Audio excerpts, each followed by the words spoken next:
So I think regardless of your role, you have to have emotional intelligence, and it's more important than ever in communication, especially when you're facing a customer, whether it's business to consumer or business to business, that you understand how are you feeling and what kind of energy do you bring to the call, to the room, and to yourself. If you're feeling anxious and running behind, like I just was 15 minutes ago, because of my previous client, then of course it's going to bleed into the next call. Yeah. So even just standing up and stretching or whatever, resetting your mind for 60 seconds before you get into that next meeting so you can really focus is important.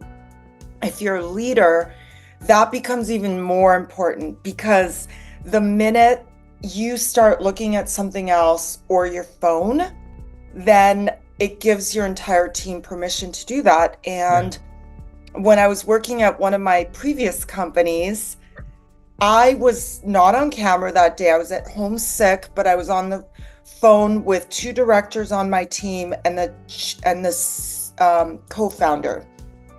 And I was talking and I paused to make sure everyone was listening. And I said, Dan, I hope you're not on your cell phone. And I hope you have an answer, some feedback to what I Yeah. just said. And everyone burst out laughing because he was on the phone. Yeah. So afterwards, I called him out on it. I said, Dan, what do you think as the CEO that says to the rest of the organization when you're not showing me respect?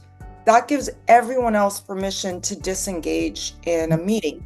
Yeah. And I was annoyed and I was disappointed more than anything. So I think as a leader, every action becomes even more important. And that really requires emotional intelligence. Are you paying attention to what's happening in the room and how your feelings or your actions are influencing and impacting the rest of the room? I think Yeah. that's first and foremost, most important thing that changes.